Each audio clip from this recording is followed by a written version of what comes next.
Hi, I'm Michael Gilbert, a local attorney, and what you're about to watch is pretrial. Now, pretrial is the third court event in the process towards resolving a criminal case. The first was first appearance, the next was arraignment. Now we have pretrial to determine if the case is ready to proceed to docket day and potentially trial, or if it can't be worked out through plea or even dismissed. At pretrial, though, facts are not as important as they are in other hearings. In this case, it's procedural. The judge is going to bring in their entire docket to make sure that the attorneys are doing what they need to do to get the cases towards a just conclusion.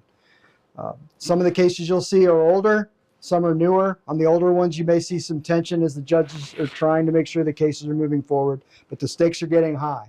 So that's what pretrial is. Let's go see what happens.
Sabia's not back there, right? Is Sabia back there?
First, before we get on the docket, so it looks like what I've got so far is just two trials, one on November 29th, that's Ladue, and on Monday, the 4th, Mr. Martinez.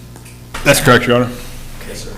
And so Donna's right there. Donna, so Ladue is 22, I'm sorry, need 22 on the Venire.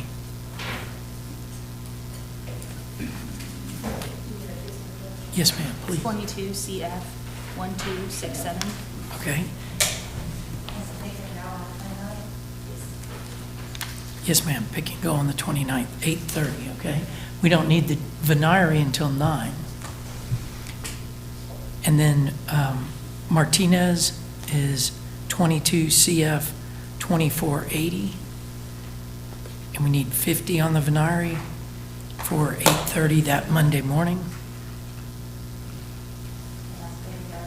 Yes, ma'am, and it's just one day. 50 on the Venire. The charges are a sexual battery. Okay, any other possible trials for those 2 weeks? No, Your Honor. Okay. The court admin was the one that was driving Donna crazy trying to make sure that they could figure it out today. Okay, thank you, ma'am. So the court's aware, Your Honor, as early as we can on Monday, we will go back and forth with the jury instructions. As I said earlier, I don't expect there's going to be anything out of the ordinary. But the quicker we can let the court know, the better. Perfect. Sounds good. Thank you. Okay, 1:30. Mr. Kleins, you have folks in the gallery? I just have one in the gallery. That's Eduardo Antunes. He is present and approaching. Is that who you need the interpreter No, for? he's Okay. more fluent in English than I ever will be in Spanish. Okay. Your Honor, we do have a receipt of a 2-count information. We will waive the formal reading, enter a not guilty plea, and ask that this remain set on the January 8th docket. Okay. Yes, sir. I'll see you back here on January 8th at 9 o'clock, okay? Thank you, sir. Give me a call. To the interpreter, who are you here for? Good. Judge. Mr. Koch. Juan Restrepo Alvarez, who's present and approaching, Your Honor. Thank you. Please. Do you swear or affirm that you will make an accurate, complete, and impartial interpretation from the Spanish language into the English language and vice versa relative to the cause and other consideration? I do. You know, he actually speaks English. He just wanted me to be here just in case he doesn't understand a legal term or something. Oh, good. Excellent. Thank you. Yes, Yes, sir. sir. So if you don't understand something, hold up your hand, Okay. and let's make Thank sure you. that you understand it, okay? Thank you. Yes, sir, Mr. Koch. Yes, Your Honor. The state did file information. In this case, we'll enter a not guilty plea, waive formal readings. If we keep this set for January 8th for pretrial, I also provided my client with my card, and he's aware to reach out to my office, make an appointment. Okay. So your homework between now and January 8th at 9 o'clock is stay in touch with your attorney. Also, if your attorney tells you that the state's offered you something that you wish to accept, a settlement offer, a plea agreement, then Mr. Koch can set it for a hearing next month, okay? On the 8th, we'll probably have close to 300 people, so if you want to avoid that many folks, and the state offers you something that you want to accept, let Mr. Koch know, okay? Otherwise, I'll see you January 8th at 9 o'clock. Okay, thank you, sir. Thank you, sir. Have a good one. Yes, sir, you That's too. all I have today. You are- Thank you, ma'am. Oh, Happy see- Thanksgiving. Thank you, you too. Thank you. Bye. See you later. Thanks. See you later. Okay.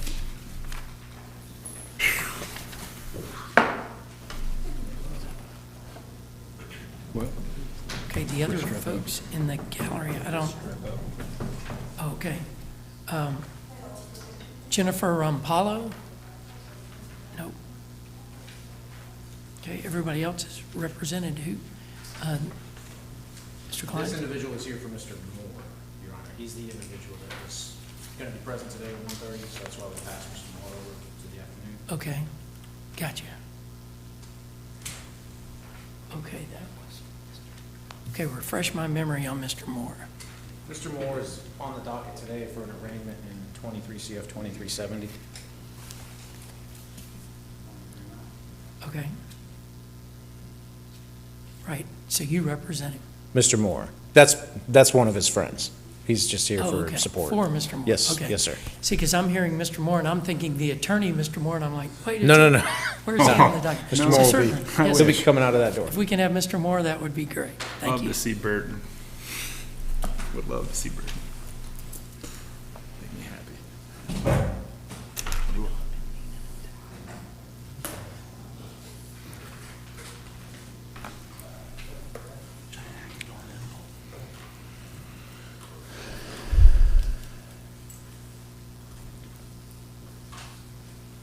Hello, Mr. Moore.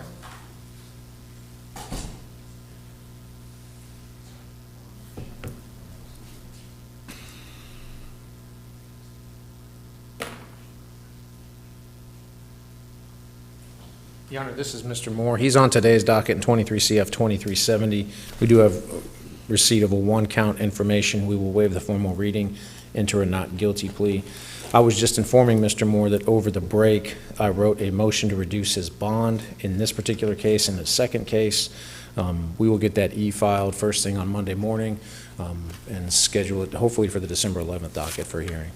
Okay. So, Mr. Moore, I'll see you no later than January 8th, but it sounds like that, well, if your client, if your attorney files a motion, then he can set that for as early as December 11th or December 14th. So then I'll see you at that hearing. Okay? Thank you, sir.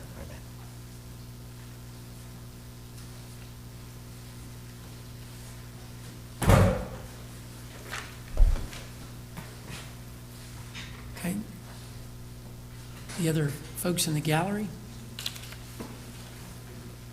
Are they here for the 1:30? Who are they?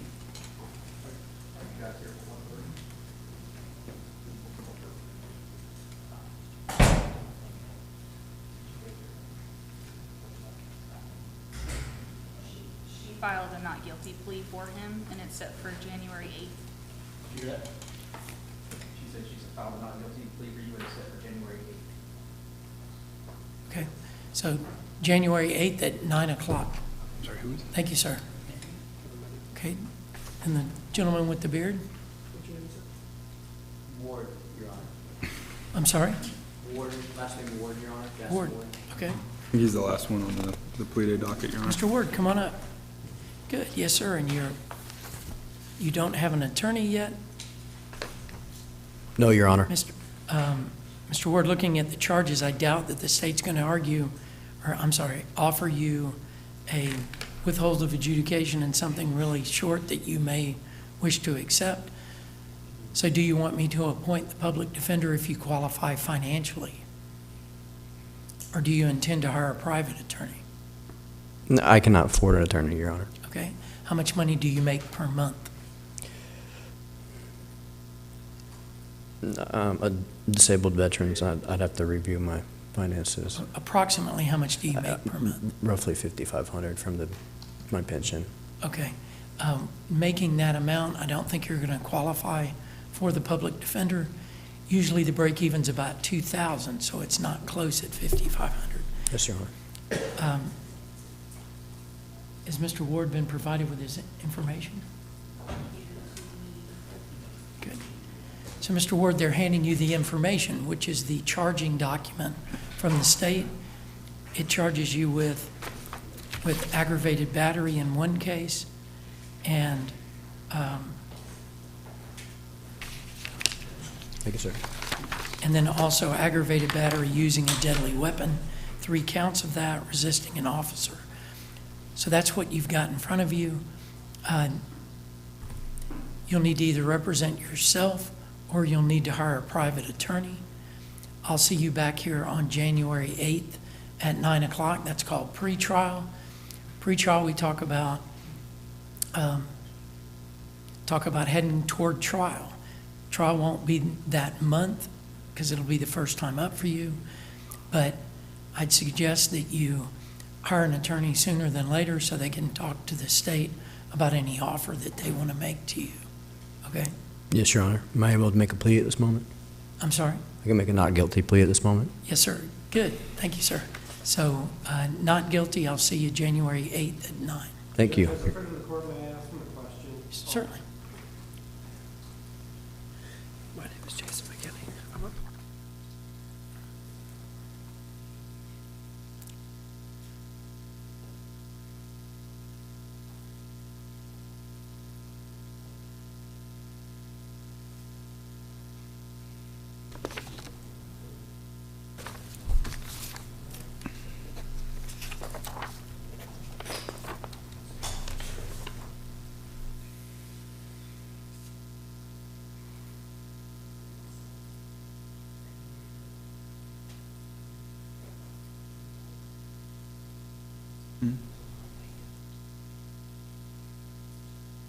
Thank you, sir. Mr. McKinney, you're not aware of any, because of the manner in which he receives the money, that he may qualify, are you? I would suggest someone in his situation to still fill out a public defender application, because there may be some latitude in that. That's something the clerk would have to review, and the court may have more latitude after reviewing that actually on paper. I was discussing with Mr. Ward that there is a program called Veterans Court in Okaloosa County. Given that he represented that he's a disabled veteran, that he may qualify for something like that. That may be something that's a possibility. So I was going to pass his phone number along to Ed Rivera, who is the coordinator for that program. Excellent. For Veterans Court to reach out to potentially speak with Mr. Ward.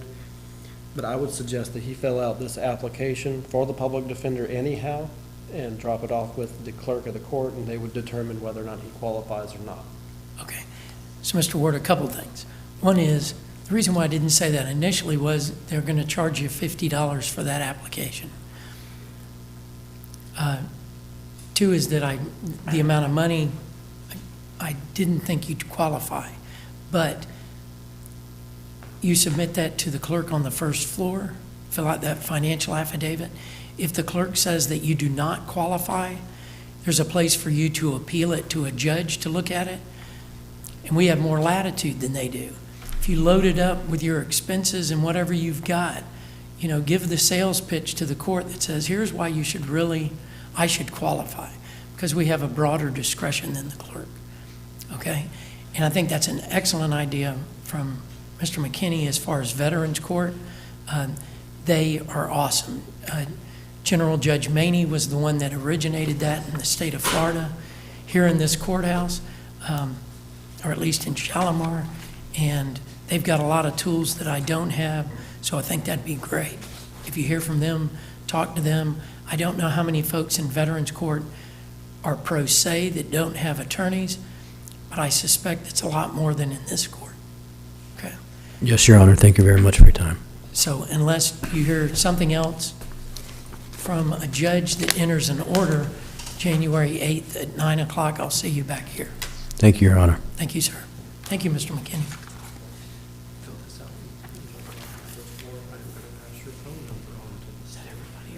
I just have Jennifer Rampolo, who's Right. Shut up, because I'd like to.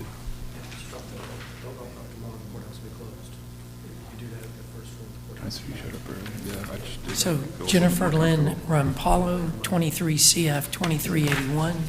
This was noticed for 1:30, it's now 1:44. I don't see Ms. Rampalo, but there was a letter that was, Did you get that? Because I brought a copy. I meant to approach and see if you wanted to read it. I did see it. Let's keep this case.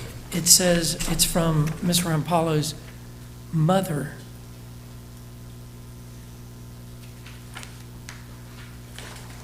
That sounds like a tough situation.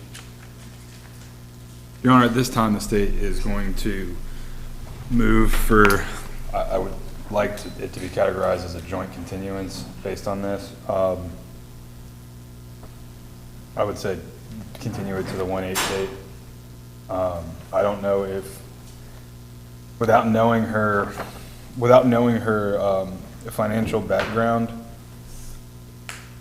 I think it would be prudent to have an attorney appointed to her if possible. I don't know if you can do that without knowing how much she Mr. makes a McKinney, month. do you want to see the letter Ms. Rampalo sent? And I'm sorry, it's her mom. It's not the defendant.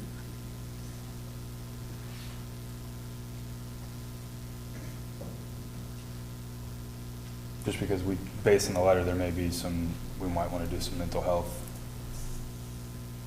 things.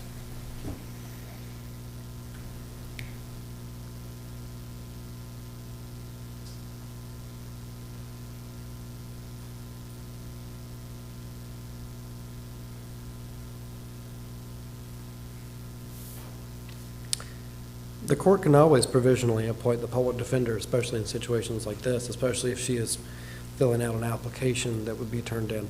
Okay, yes, sir, I do provisionally appoint the public defender. Thank you, Mr. McKinney. When do you want to set Ms. Rampalo's arraignment?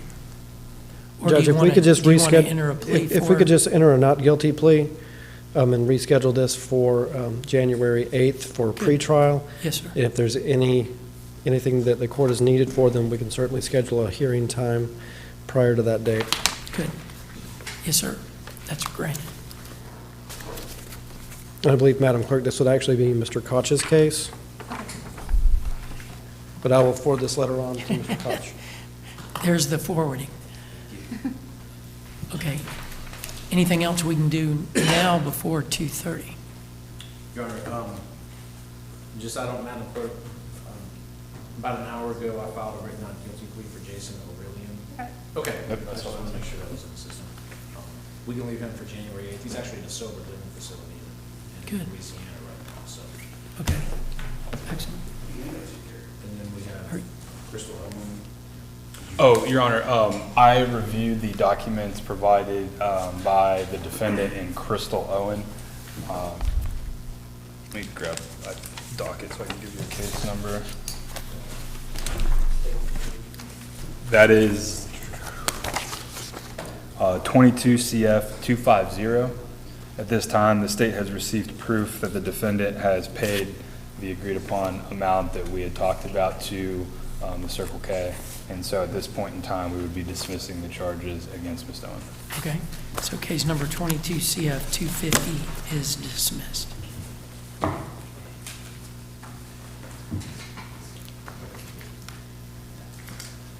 I'm told that the inmates on the 2:30 docket are present. Do you all want to do those hearings now? What?